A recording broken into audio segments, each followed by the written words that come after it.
খুনি হাসিনার পলায়নের পর বাংলাদেশের ধর্মপ্রাণ মুসলিমরা যেমন প্রাণ ফিরে পেয়েছে, ঠিক একই সাথে কয়েকগুণ ক্ষমতা বেড়েছে বাংলাদেশের ধর্মীয় নেতাদের।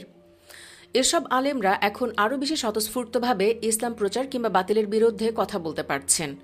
বর্তমান সময়ের বাংলাদেশের সবচেয়ে ক্ষমতাধর 5 জন আলেমদের নিয়ে আলোচনা করব আমাদের আজকের ভিডিওতে, যেসব নেতাদের এক ডাকে জড়ো হবে কোটি কোটি মানুষ। চলুন তাহলে একে একে দেখে নেওয়া যাক বর্তমান সময়ের সবচেয়ে ক্ষমতাধর 5 আলেমদের। আবরারকে হত্যা করেছেন, এদেশের হাজারো মানুষকে দেশ ত্যাগ করতে বাধ্য করেছেন।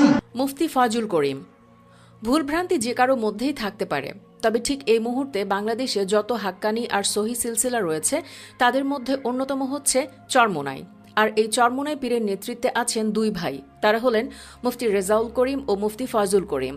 এর মধ্যে রাজনীতির মাঠে সবচেয়ে বেশি দেখা যায় মুফতি ফয়জুল করিমকে।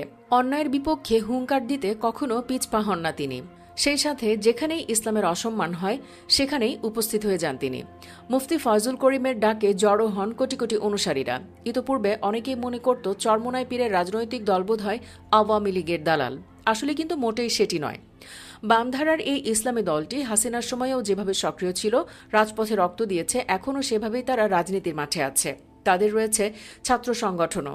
সংগঠনের নাম ইসলামী শাসনতন্ত্র ছাত্র আন্দোলন। এই সংগঠনের মাধ্যমে এদেশে তারা বিভিন্ন উন্নয়নমূলক কাজ ও অসহায় মানুষদের পাশে থেকে থাকেন। শুধু তাই নয়, কিভাবে এদেশে ইসলাম কায়েম হয় সে লক্ষ্যে কাজ করে যাচ্ছেন তারা। বাতিলের রক্তচক্ষুকে উপেক্ষা করে ঠিকই ইসলামের সুমহান স্বার্থে এগিয়ে যাচ্ছেন তারা। তারই ফল হিসেবে দিনে দিনে মানুষের খুব নিকটে পৌঁছে যাচ্ছে চরমোনাই পীরের দলটি। তাছাড়া মুফতি ফয়জুল করিম একজন বিজ্ঞ আলেমে দিন। দেশের আনাচে কানাচে ওয়াজ মাহফিলের মাধ্যমে পৌঁছে দিচ্ছেন শান্তির বার্তা। তার উপস্থিতি মানেই যেন লক্ষ লোকের সমাগম। ভারত যদি বাংলাদেশের অভ্যন্তরে কোন হস্তক্ষেপ করতে চায়, 20 কোটি মানুষ একসঙ্গে রুখে দাঁড়াবো। আল্লামা মামুনুল হক। বাংলাদেশের আরেকটি বহুল জনপ্রিয় ইসলামী রাজনৈতিক দল হেফাজত ইসলাম বাংলাদেশ। যদিও দলটির আমির মুহিবুল্লাহ বাবুনগরী, তবুও দলটিতে এই মুহূর্তে সবচেয়ে জনপ্রিয় আর ক্ষমতাধর ব্যক্তিত্ব হচ্ছেন বাংলাদেশ খেলাফত মজলিসের মহাসচিব ও হেফাজতে ইসলাম বাংলাদেশের যুগ্ম মহাসচিব আল্লামা মামুনুল হক। তার এক ডাকে যে কোনো সময় জড়ো হবে লাখ লাখ মুসলিম জনতা। আওয়ামী সরকার তাকে জমের মতো ভয় পেত। আর এজন্যই 2021 সালে নারায়ণগঞ্জের এক রিসোর্টে নারী সহ মামুনুলকে আটক করে ঘৃণিত এক নাটক সাজায় পতিত আওয়ামী সরকার। যদিও পরবর্তীতে কোনো অপরাধ প্রমাণ না হওয়ায় বেকসুর খালাস পেয়েছেন তিনি। ডাক্তার শফিকুল ইসলাম। বাংলাদেশের সবচেয়ে বড় ইসলামী রাজনৈতিক দল হচ্ছে জামায়াত ইসলাম। সেই সাথে দেশের সবচেয়ে জনপ্রিয় দলও এই মাজলুম দলটি।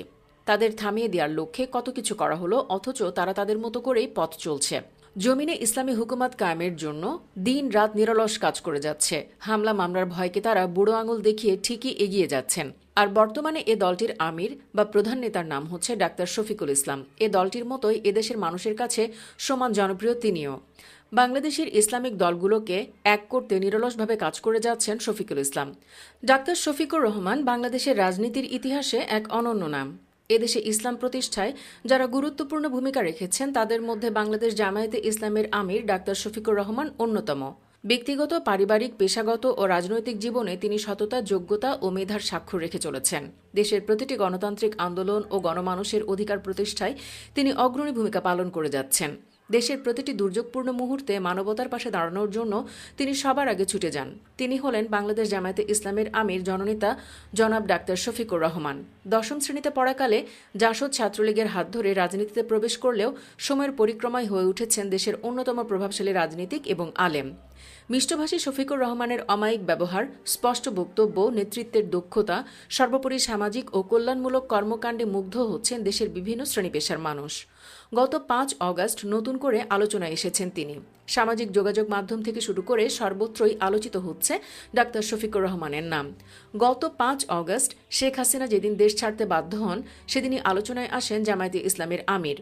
সেনাপ্রধান জেনারেল ওয়াকারুজ্জামানও তার নাম উচ্চারণের মধ্য দিয়ে নতুন করে সামনে আসেন ডাক্তার শফিকুর রহমান। অন্তর্বর্তীকালীন সরকার গঠন থেকে শুরু করে মন্দির সহ সংখ্যালঘুদের ঘরবাড়ি পাহারা সব কাজে সামনে সারিতে দেখা যায় জামায়াতকে। জাতির এই সাহসী সন্তান ও প্রতিভাবান রাজনীতিবিদ 1958 সালের 31 অক্টোবর মৌলভীবাজার জেলার কুলাউড়া থানার এক সম্ভ্রান্ত মুসলিম পরিবারে জন্মগ্রহণ করেন। ডাক্তার শফিকুর রহমান 1974 সালে স্থানীয় বরমচাল উচ্চ বিদ্যালয় থেকে এসএসসি এবং 1976 সালে সিলেট এমসি কলেজ থেকে কৃতিত্বের সাথে এইচএসসি পরীক্ষায় উত্তীর্ণ হন। তিনি 1983 সালে সিলেট মেডিকেল কলেজ থেকে এমবিবিএস ডিগ্রি অর্জনের পর চিকিৎসা সেবার পাশাপাশি রাজনীতিতে আত্মনিয়োগ করেন। 2019 সাল থেকে জামায়াতে ইসলামের আমিরের দায়িত্ব পালন করে যাচ্ছেন। কিভাবে দেশের মানুষের কাছে ইসলাম পৌঁছানো যায়, কিভাবে এই জমিনে ইসলাম কায়েম করা যায়, সে চিন্তায় কাটছে তাঁর ক্ষণ। ডক্টর শফিকুল ইসলাম মাসুদ। বাংলাদেশের আরেক জনপ্রিয় ইসলামী নেতা হচ্ছেন ডক্টর শফিকুল ইসলাম মাসুদ। বিশেষ করে ইসলামী অঙ্গনের যুবকদের কাছে এক অনুপ্রেরণার বাতিঘর তিনি। দিনের পর দিন তিনি রিমান্ড খেটেছেন, তবুও ইসলামের পথ থেকে সরে আসেননি, বরং আগের চেয়ে আরও বেশি উদ্যম নিয়ে ইসলামের পক্ষে কাজ করে যাচ্ছেন। তার এক একটি বক্তব্য যেন এক একটি বিপ্লব। তিনি রাজশাহী বিশ্ববিদ্যালয় থেকে স্নাতকোত্তর সম্পন্ন করেন। ছাত্রজীবন থেকেই তিনি রাজনীতি সচেতন একজন নাগরিক হিসেবে ইসলামী আন্দোলনের সাথে জড়িত হন। তিনি বাংলাদেশ ইসলামী ছাত্র শিবিরের রাজশাহী বিশ্ববিদ্যালয় শাখার সভাপতি, কেন্দ্রীয় কমিটির বিভিন্ন দায়িত্বে ও সর্বশেষ নির্বাচিত কেন্দ্রীয় সভাপতি ছিলেন। শুধুমাত্র রাজনৈতিক নেতা হিসেবে তিনি মেধাবী তা নয়, ছাত্র হিসেবে ছোটবেলা থেকেই তিনি ছিলেন তুখোড় মেধাবী। পঞ্চম শ্রেণীতে ট্যালেন্ট পুলে বৃত্তি পেয়ে তার জেলায় প্রথম স্থান লাভ করেন। দাখিল ও আলিম পরীক্ষায় প্রথম বিভাগে উত্তীর্ণ হন। অতঃপর রাজশাহী বিশ্ববিদ্যালয় থেকে বাংলা ভাষা ও সাহিত্যে বিএ অনার্স ও এমএ ডিগ্রি লাভ করেন। পরবর্তীতে একই বিশ্ববিদ্যালয় থেকে পিএইচডি তথা ডক্টরেট ডিগ্রি অর্জন করেন। তাছাড়া ইসলামিক ফাউন্ডেশন ও শিশু একাডেমি কর্তৃক আয়োজিত কোরআন তেলাওয়াত, আজান, সংবাদ পাঠ, উপস্থিত বক্তৃতা ও বিতর্ক প্রতিযোগিতায় উপজেলা, জেলা, বিভাগ ও জাতীয় পর্যায়ে উত্তীর্ণ হয়ে প্রধানমন্ত্রীর স্বর্ণপদক অর্জন করেন। আন্তর্জাতিক বিভিন্ন সেমিনারে অংশগ্রহণের জন্য ইটালি, ফ্রান্স, জার্মানি, ইংল্যান্ড ও শ্রীলঙ্কা ভ্রমণ করেন এবং পবিত্র হজ ব্রত পালনের উদ্দেশ্যে সৌদি আরব সফর করেন। শায়খ আহমদুল্লাহ। বাংলাদেশের সবচেয়ে ক্ষমতাধর আলেমদের তালিকায় সর্বপ্রথম শায়খ আহমদুল্লাহর নাম দেখে অনেকেই অবাক হতে পারেন। কিন্তু আপনি স্বীকার করুন আর না করুন, সব দল নির্বিশেষে সবাই শায়খ আহমদুল্লাহকেই পছন্দ করেন, আর এটিই শক্তির স্থান।